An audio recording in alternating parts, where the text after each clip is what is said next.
দুনিয়াতে অধিকাংশ লোক আছে যাদেরকে ওদের ভয়ের কারণে মানুষ ইজ্জত করে। হ্যাঁ, এদের জুলুমের ভয়ে মানুষ এদেরকে ইজ্জত করে, নাইলে ওদের কাছে আকাশের তারার থেকেও বেশি ধারা আছে। কোন না কোন ধারায় আপনারা ঢুকায় দিব। মনে হয় বোঝেন নাই? বোঝেন কিছু? আবার কেউ থাকলে রাখবেন না। ওরা বলে আকাশের যত তারা আমাদের তত ধারা। ওই ধারার কারণে মানুষ ভয় করে, নাইলে মনের থেকে কেউ ইজ্জত করে না। আর হাদিসে আছে এক সময় মানুষ আসবে, মানুষকে ইজ্জত করবে শুধু ওর অত্যাচার আর জুলুমের ভয়ে, নাইলে মনের থেকে করবে না। মনের থেকে তো ওদেরকে করে যারা আল্লাহর কাছে, ওদেরকে মনের থেকে করে। কি করে?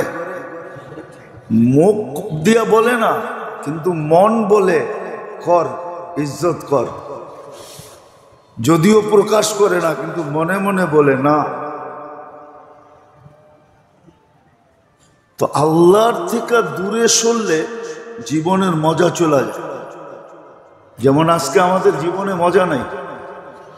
শুধু জীবনে না, জীবনের সাথে সম্পর্কিত যতগুলা জিনিস আছে কোনোটাই মজা নেই। হ্যাঁ, কোনোটাই মজা নেই, মজা নাই। আজকে পদ্মার ইলিশে ওই গ্রান নাই যেটা আগে ছিল।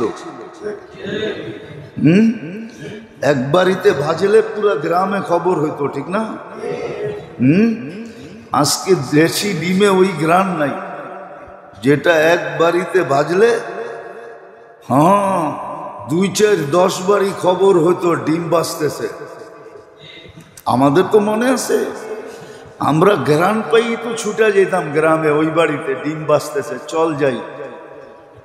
হ্যাঁ, আর বাড়িওয়ালারও জানতো যে এই ডিম বাজলেই পোলাপান আসবে, একটু হইলেও সবার হাতে দিতে হবে।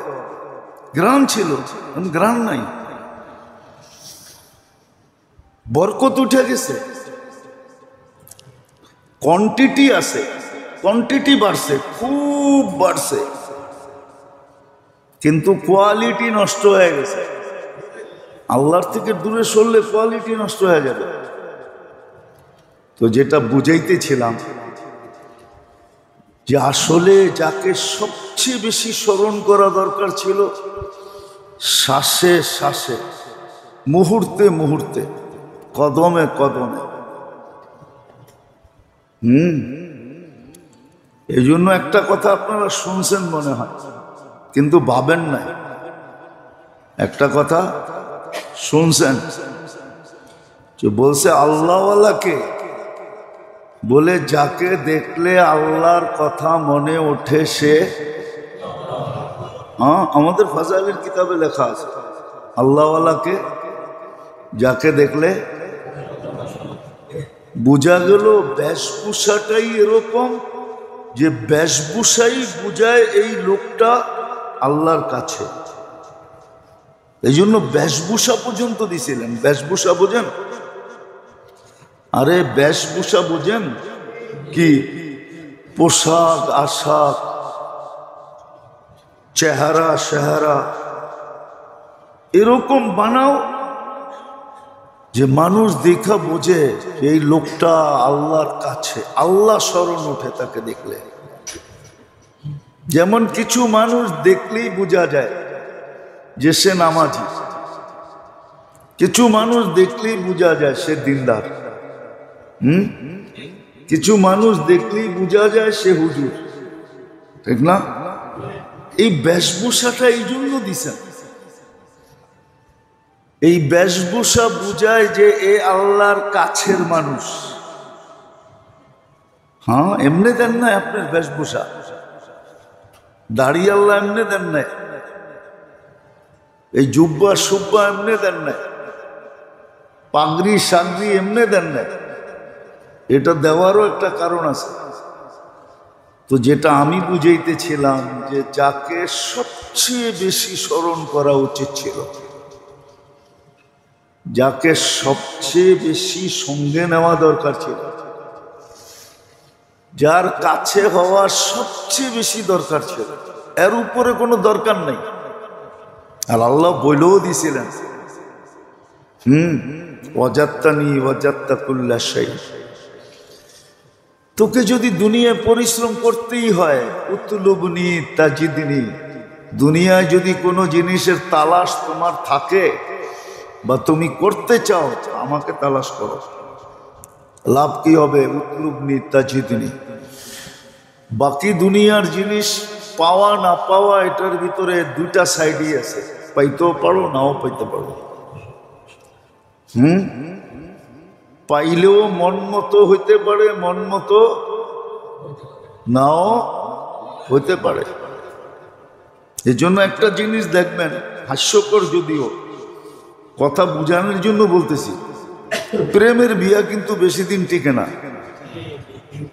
হ্যাঁ, ঠিক, বেশি দিন এগুলা সবার আগে ভাঙবে, অথচ দুইজন দুইজনের লেগে ফেদা থাকে। কিন্তু বিয়ার পরে আস্তে আস্তে রূপ বাহির হইতে থাকে। উর্দুতে একটা প্রবাদ বাক্য আছে, যাক এটা বললাম না। তো যেটা বুঝাইতেছিলাম, এই জন্য আল্লাহ বলছে,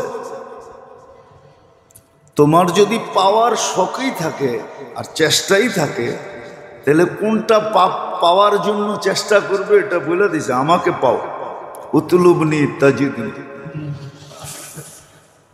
আমাকে পাইলে, চেষ্টা করলে তুমি পাবেই পাবে। এইখানে মিসিং এর কোনো রাস্তা নেই, যে চেষ্টা করবে সে পাবেই পাবে। আর আল্লাহ পাইলে কি হবে? ওয়াজাত্তানি ওয়াজাত্তা কুল্লা শাই।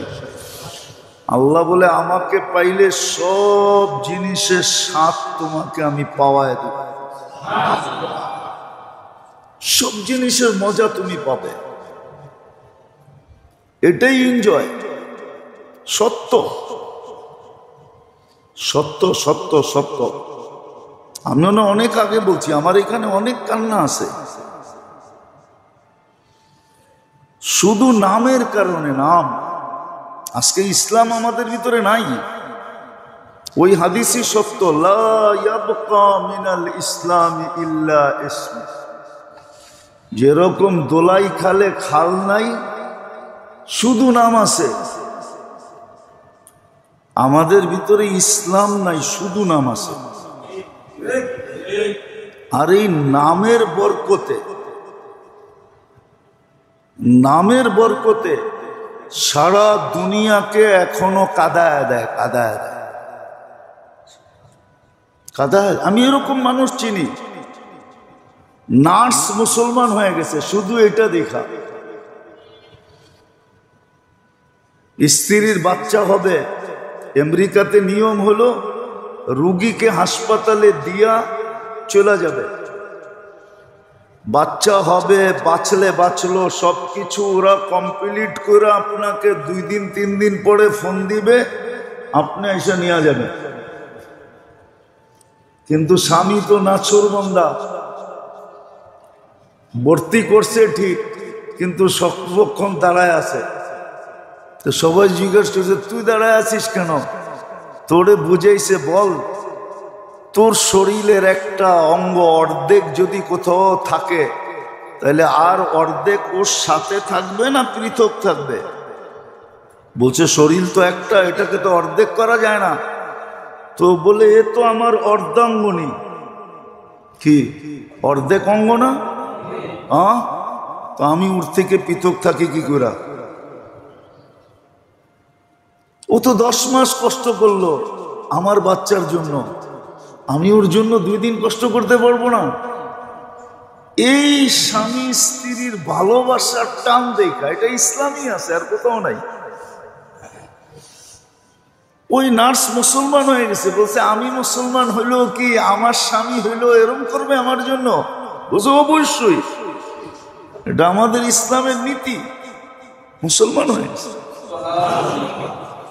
কি আমাদের ভিতরে এটা নাই না? নাই। বাপকে হাসপাতালে ভর্তি করায় সন্তানরা পালা বদল করে থাকে না? 24 ঘন্টা থাকে না? কখনো ছেলেরা থাকে, কখনো মেয়েরা থাকে, ঠিক না? না থাকে না? না ফালায় দিয়ে চলে আসে, বেঁচে গেলে বাড়ি পাঠায় দিও, মরা গেলে প্যাক করে দিও, এটা বলে? হ্যাঁ, ওদের দেশে তো এই সিস্টেম। নামের উপরে তো আমাদের এতটুক আছে, শুধু এটা দেখা সারা দুনিয়া তাকলাই গায়। হ্যাঁ, শুধু নামের উপরে আছে। যদি পুরা ইসলাম থাকতো তাহলে কোরআনের কথাই সত্য ছিল, ইয়াদখুলুনা ফি দীনিল্লাহি আফওয়াজা। ডেলি হাজার হাজার লক্ষ লক্ষ মানুষ ইসলামে ঢুকবে, যদি বাস্তব ইসলাম আমাদের ভিতরে থাকতো। নাই। আজকে ইসলাম আমরা ফুটায় উঠাইতে পারি না, দেখাইতে পারি না যে ইসলাম জিনিসটা কি। আর এটা কারণ হলো আল্লাহর থেকে দূরে। এই জন্য আল্লাহর কথাই সত্য। আমি আরেকটা হাদিস দিতেছি, আল্লাহ নিজে বলতেছে, ইয়া ইবনা আদম ইন রাদিতা বিমা কাসসামতু লাক, আমি যা নির্ধারিত করলাম তা যদি করলি, আরিহতু লাকা জিসমাকা ওয়া নাফসাক, আমি তোর শরীরটাকেও শান্তি দিব, তোর চিত্তটাকেও শান্তি দিব। চিত্ত চিনেন? আরে চিত্ত চিনেন কি? আত্মা, মন, এটারও শান্তি দিয়া ভরা দিব।